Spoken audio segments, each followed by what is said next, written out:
Ahora invitamos a los integrantes de nuestra mesa directiva para que nos acompañen desde las primeras sillas del auditorio porque a continuación daremos inicio a la primera conferencia.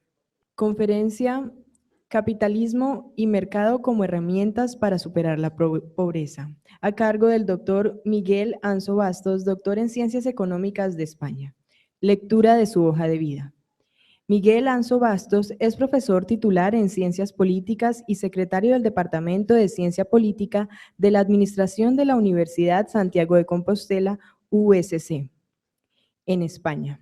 Colaborador en el Máster de Economía, UFM-OMA y conferencista habitual en el Instituto Juan de Mariana, licenciado y doctor en Ciencias Económicas y Empresariales de la USC. Licenciado en Ciencias Políticas y de la Administración de la Universidad Nacional de Educación a Distancia, Universidad Pública Española del Ámbito Estatal, UNED. Con ustedes, el doctor Miguel Ángel Anso Bastos.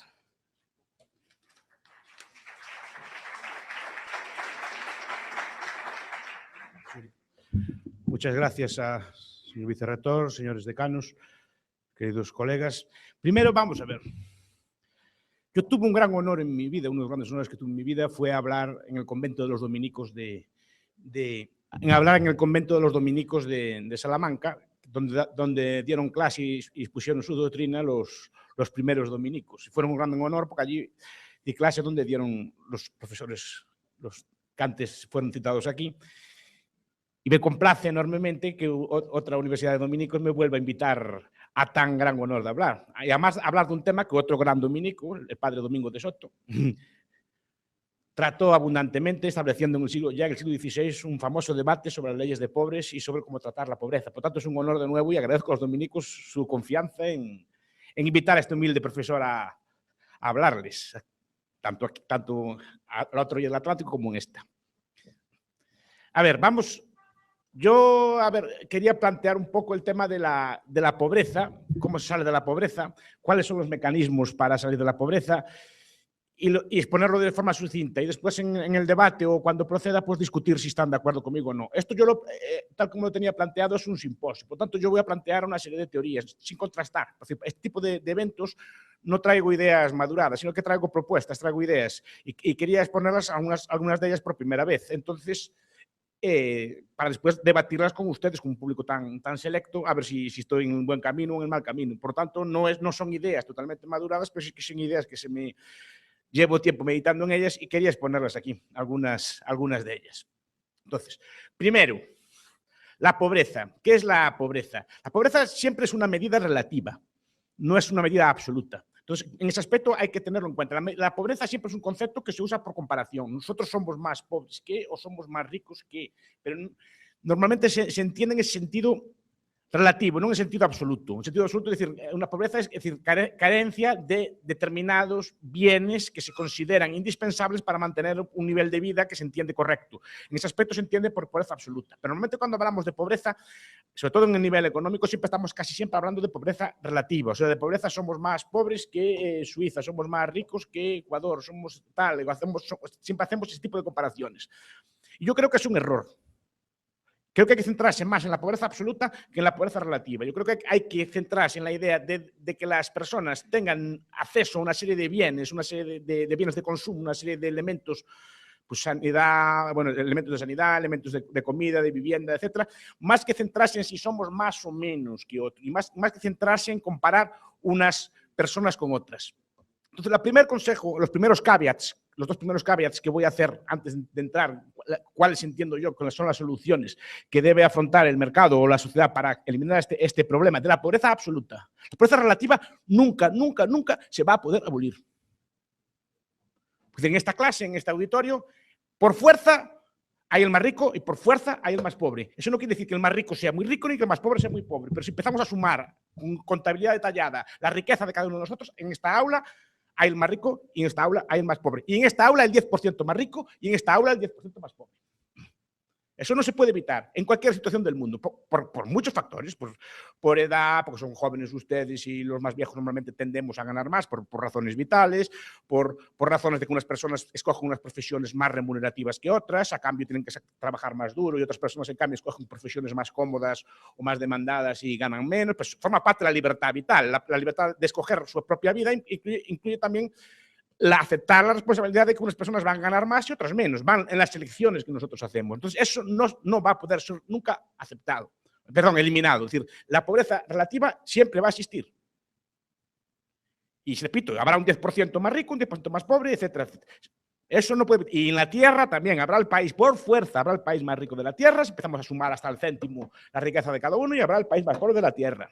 Lo que se trata es que lo que me importa a mí es que el país más pobre de la tierra no sea pobre, en términos absolutos, no que sea el más o el menos, porque eso no va a poder evitarlo. Entonces, lo primero que hay que evitar, en mi opinión, el primer caveat, o la primera advertencia que quiero hacer es que para crecer, desarrollarse, hay que poner a un lado la estadística. La estadística, el gobernador de Hong Kong dijo una vez muy sabiamente, cuando estaba Hong Kong empezando a desarrollarse, como saben ahora es un país que empezó siendo, es un pedazo de piedra, una roca que está en el océano, ahora es uno de los países más ricos del mundo.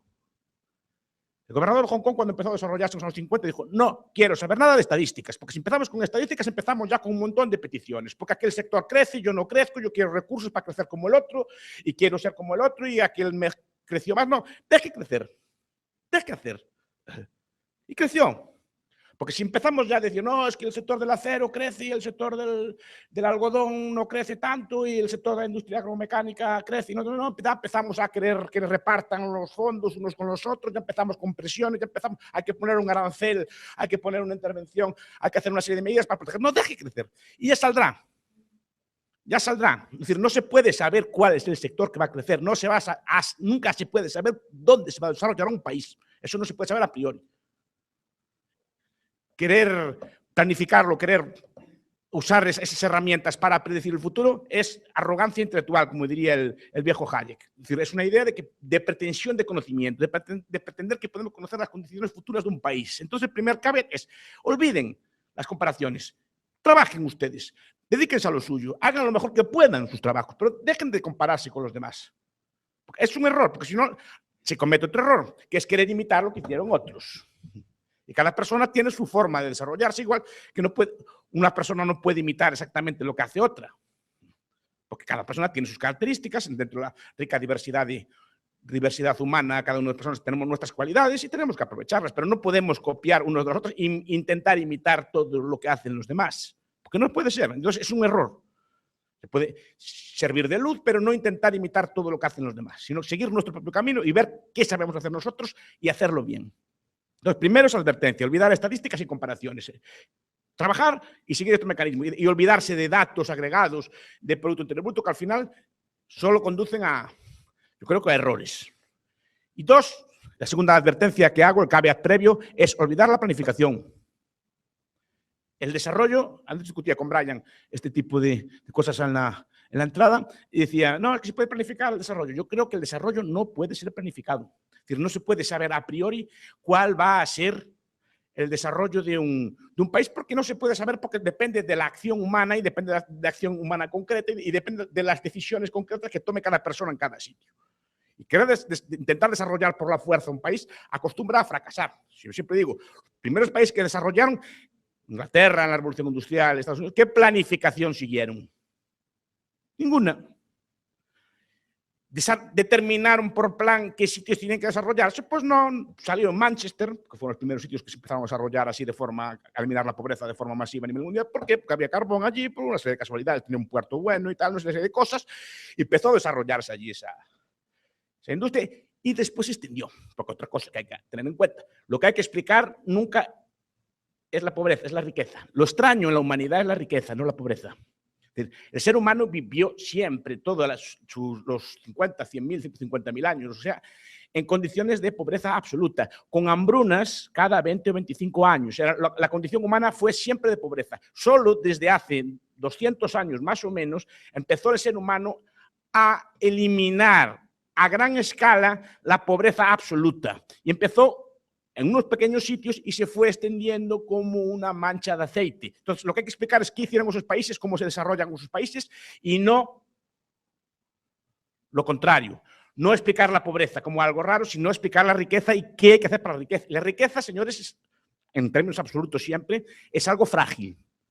Se puede destruir fácilmente, muy fácilmente. Entonces, hay que tener en cuenta estos factores. Entonces, olvidar la planificación, olvidar las estadísticas. El desarrollo no puede ser planificado. No se puede saber qué sectores van a desarrollarse. Contaba antes al doctor Martínez, cuando venía para aquí, que yo tenía en la universidad, cuando yo era como ustedes, tenía un profesor muy bueno, lo tenía y lo tengo por un profesor muy, muy competente.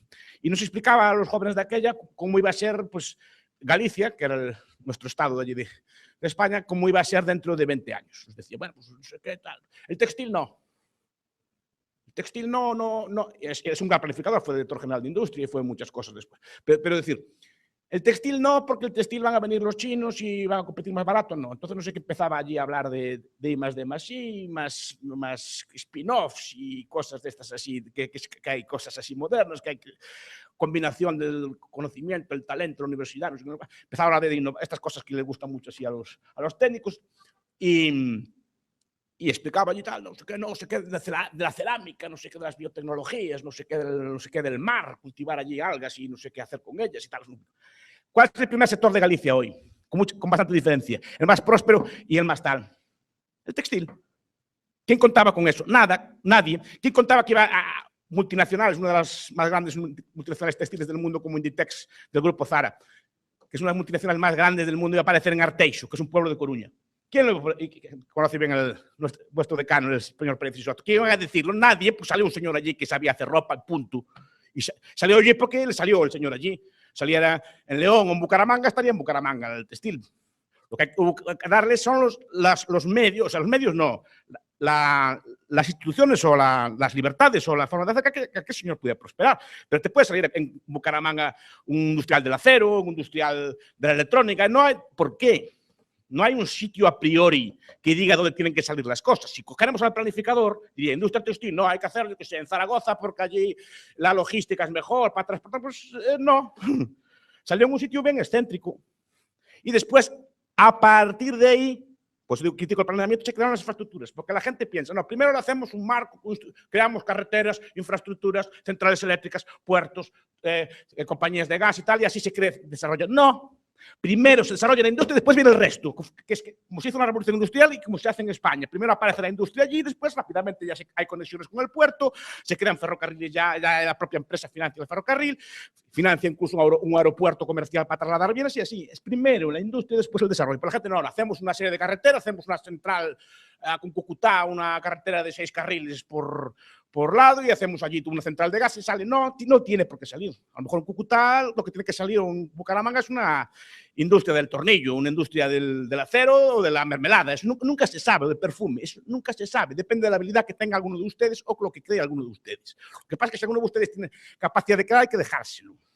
No hay que agobiarlo con impuestos, ni con regulaciones, ni con trabajo. Dejarlo hacer y ya verá como Bucaramanga y todo prospera, porque todos ustedes son inteligentes, todos ustedes tienen capacidades. Entonces, primero, esas advertencias.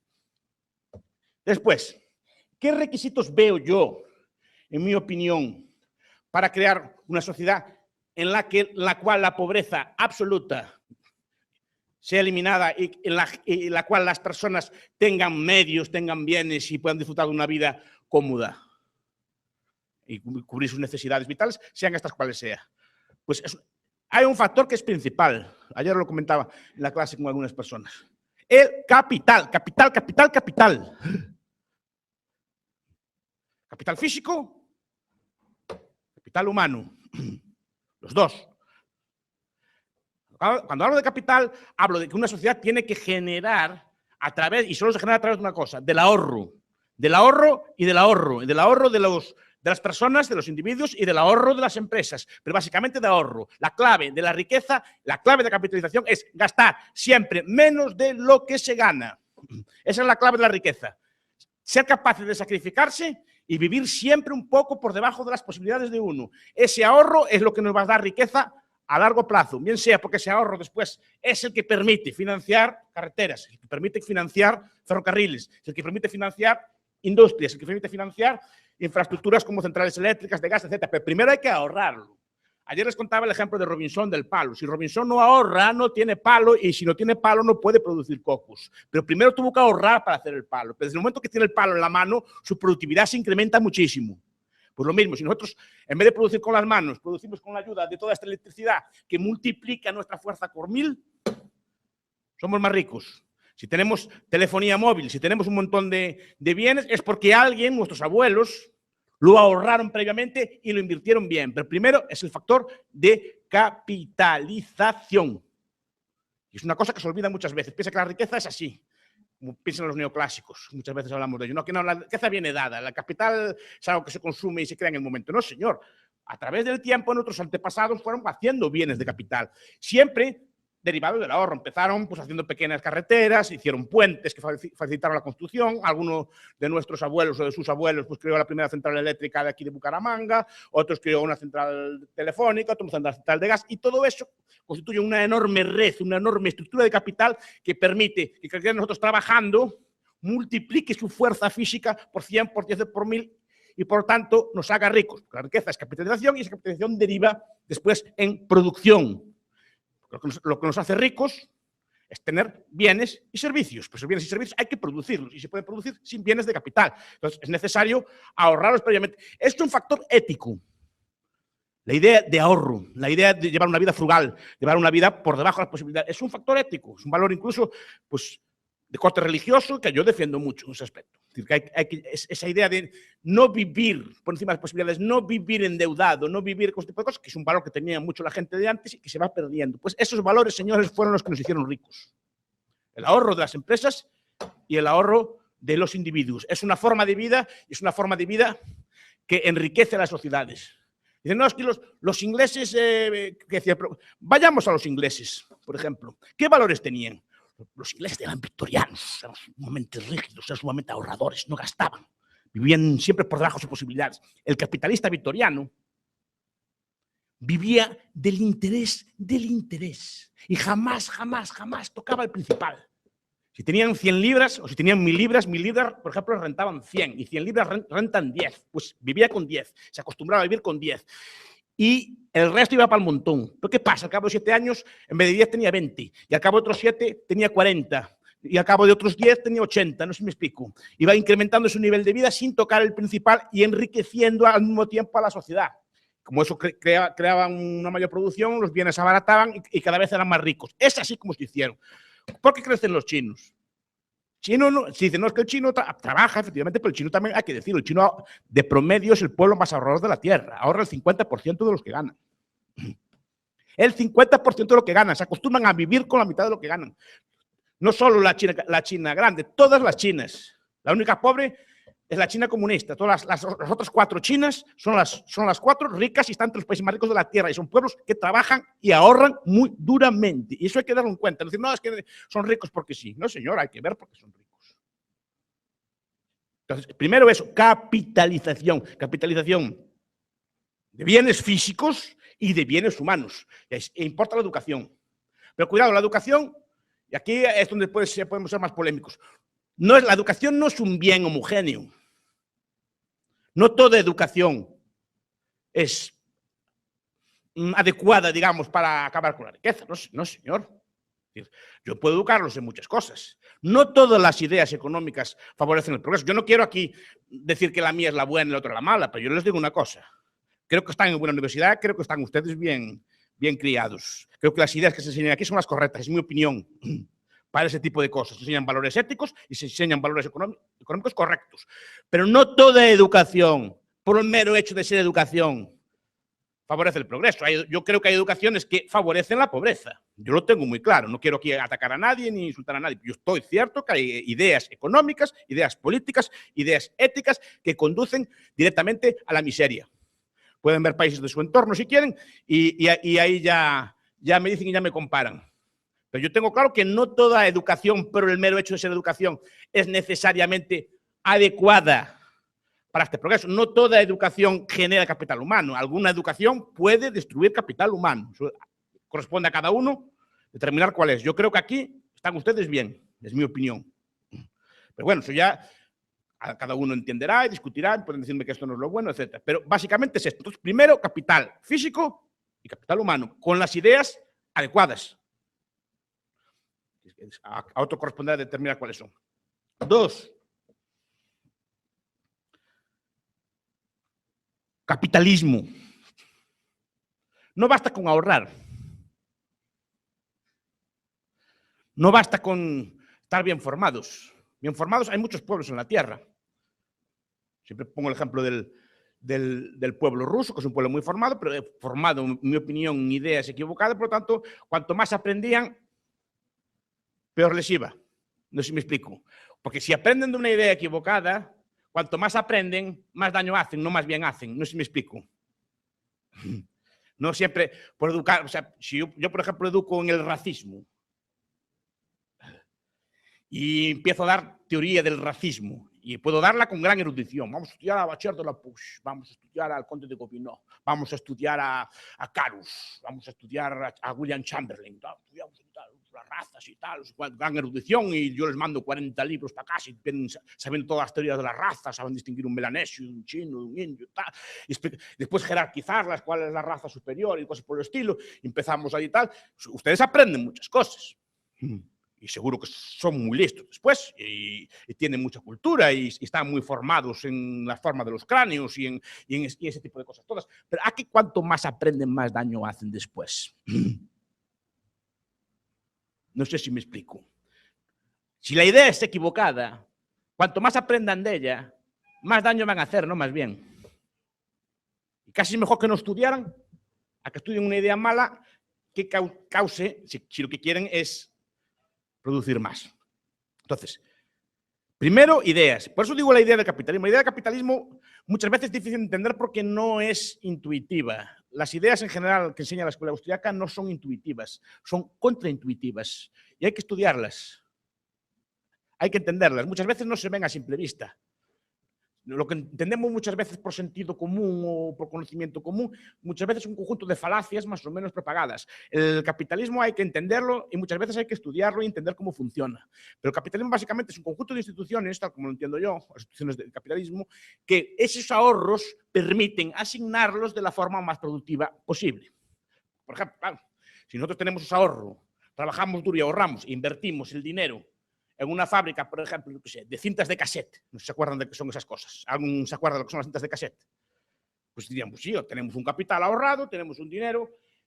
¿Cómo garantizar que ese ahorro, que ese capital está bien invertido, está invertido de la forma más correcta posible? Solo hay una forma, instituciones capitalistas. Instituciones capitalistas que son precios y cálculo de beneficios y costes, de beneficios y pérdidas. Es decir, el beneficio es una cosa fundamental y el sistema de precios también. Es decir, el precio es una señal. Nos dice, vayan para aquí. ¿Por qué? ¿Por qué hay que hacer? ¿Por qué tenemos que plantar plátanos y no duraznos? El precio nos dice, mira, el durazno está caro y el plátano está barato. Hay que invertir en durazno. Así nuestra tierra se valoriza y nuestro trabajo está mejor pagado, etc. Entonces, la producción se encamina al uso mejor que tiene en cada momento, con el precio y con el beneficio. Porque nadie sin sano juicio se le ocurriría, pienso yo, a día de hoy, que no es imposible en el futuro que se mejore la cinta de cassette y se haga un producto nuevo con ella, lo que sea. Pero a día de hoy, por ejemplo, o un miriñaki, que es un tipo de faldas que llevaban nuestras abuelas, ¿no? Es decir, ¿por qué no hacemos eso? Porque, miren, dirán, una empresa que haga miriñakis, una empresa que haga cintas de cassette, se ve en la bolsa, que es una institución, o se ve en la cuenta de resultados de la empresa, que aquella empresa pierde dinero. Entonces, el dinero invertido en esas cosas es perdido. Y el dinero gastado, yo qué sé, por ejemplo, en acciones de empresas de estas de Google o de Facebook, o por el estilo, es ganado. Por tanto, yo digo, el capital ahorrado en cada momento tiene que ser asignado al mejor de los usos posibles. Eso solo podemos saberlo con instituciones capitalistas. No hay ente humano centralizado, no hay ente de planificación central, no hay Estado en la Tierra que sea capaz de asignar correctamente esos recursos a sus mejores usos posibles. No hay forma. Solo puede saber un ente descentralizado como es el mercado. Solo puede saberse desde ese punto de vista. Entonces, el capitalismo es la siguiente función. Es decir, hay que tener instituciones capitalistas, que asignen esos capitalistas también, es decir, no es nada malo, normalmente se usa como algo peyorativo, como un reflejo del neoliberalismo salvaje que nos azota, estas cosas que nos dicen así tantas veces, ¿no? Un neoliberal, no soy un neo, soy peor que un neo, soy un paleo. Liberalismo viejo, no liberalismo nuevo. Quiero lo más que había antes. Ahora me parece muy blando lo que hay ahora. Pero digo, ¿cómo sabemos asignar todo eso? Pues con este tipo de instituciones, precios, beneficios, bolsas, mercados, todo tipo de instituciones de seguro, todo tipo de instituciones de compensación, las cámaras de compensación que muchas veces compensan mercancías sin dinero, etc. Todo ese conjunto entramado de instituciones creadas lentamente por los empresarios es lo que nos permite en cada momento intentar asignar los recursos de la mejor forma posible. Y ese capitalismo debe no estar regulado, el capitalismo debe ser irrestricto. ¿Me explico? No debe haber en ningún ámbito ningún tipo de regulación, porque el regulador normalmente no sabe lo que hacer. Para eso ya sé que hay unos teóricos así neoclásicos que inventaron una teoría de que el mercado tiene fallos y cosas por el estilo.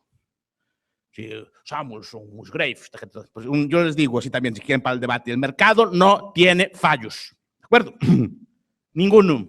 Y el reto después es que me descubran los fallos que tiene, si quieren debatir. Pero el debate va por ahí. ¿Cómo asignar ese capital ahorrado? Pues de forma capitalista, a través de los mecanismos del mercado, a través de los mecanismos de inversión, nos permite que ese flujo de capitales, ese flujo de bienes sea siempre invertido de la mejor forma posible, de tal forma que la riqueza ahorrada se maximice. Este es el segundo punto.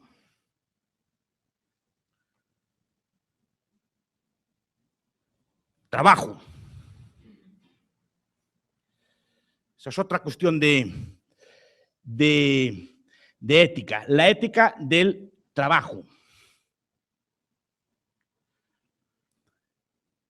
Ya es a ver, lo que intenta el capitalismo es disminuir el trabajo, pero es bueno tener una ética social, una ética de cómo invertir nuestra vida, de cómo trabajar, de cómo producir. Y es una ética del trabajo, en el sentido de que hay que ser serios en los pactos, hay que llevar una vida frugal y una vida ordenada. Normalmente, Hayek lo decía con mucha razón. Cuando ustedes miren los 10 mandamientos, sean o no creyentes, pero miren los 10 mandamientos, por ejemplo. Las cosas que se enseñan allí, si las cumplen, normalmente les va bien. Si no las cumplen, les va mal. Digo incluso efectos económicos. Ya sin ir más allá, repito, eso ya no me meto. Yo soy creyente, pero ustedes no tienen, no es este el debate. Pero normalmente esa forma de vida, de ser frugal, de respetar a los padres, de no robar, de ser honrado, etcétera, de trabajar duro, ese tipo de éticas, de no beber, de no tener pues, una vida disipada, pues normalmente lleva a que las sociedades prosperen, una sociedad en que la gente está todo el día bebida, una sociedad en que la gente está todo el día pues andando por ahí con mujeres o con hombres o con lo que sea, de forma irrestricta, pues bueno, pues están en su libertad, yo no soy quien de juzgar a nadie, pero desde luego a esa sociedad no le va bien. No le va bien económicamente, que es lo que estoy aquí hablando yo. Es decir, no prospera. Ustedes normalmente están aquí porque sus papás o sus mamás no llevan una vida disipada. Que a lo mejor les apetecía. No sé si me explico. A lo mejor les apetecía. Sus papás, sus mamás les apetecían. Son personas como cualquiera. Igual que ustedes. Igual les apetecía, igual que a ustedes les apetecería llevar una vida disipada, que esta tentación está en todos nosotros, pero la reprimimos porque tenemos unos valores superiores, pero no es que no nos apetezca. Simplemente reprimimos esos instintos y los ordenamos y los canalizamos y eso nos lleva a una vida ordenada y lleva a que ustedes estén cuidados y que sus papás o sus mamás estén gastando dinero en su educación, en que ustedes lleven una vida mejor en vez de gastarlo. A lo mejor como le apetecía en vacaciones, en coches nuevos o en alcohol o en tabaco o en todo tipo de vicios. ¿Dónde está? Igual les apetecía, pero ellos no. Como tienen unos valores y una ética, solo tanto de que esa ética y esos valores ustedes lo sigan. Y esa ética y esos valores de trabajo duro. Además, el trabajo duro evita buena parte del consumo, nos enseña una disciplina, nos enseña un factor también que es fundamental. La idea de acostumbrarse a preterir el consumo o preterir, digamos, la satisfacción de las necesidades. Porque otro factor que influye aquí, que muchas veces nos incide, es la idea de tiempo. tiempo, tiempo. La idea de preferencia temporal, que es un factor que también tiene que ver con todos estos, pero que es un factor central a la hora de que una sociedad progrese. Una sociedad progresa y se civiliza en la medida que restringe el tiempo, es en el sentido de que es capaz de sacrificar los placeres inmediatos por placeres futuros superiores. En la medida que es capaz de sacrificarse, domesticarse y gobernarse a sí mismo y evitar, digamos, el malgasto. Es el mítico experimento que le ponen al niño un caramelo hoy o 2 dentro de una semana. ¿Cuál es el que prospera? ¿Ustedes qué creen? ¿Cuál creen?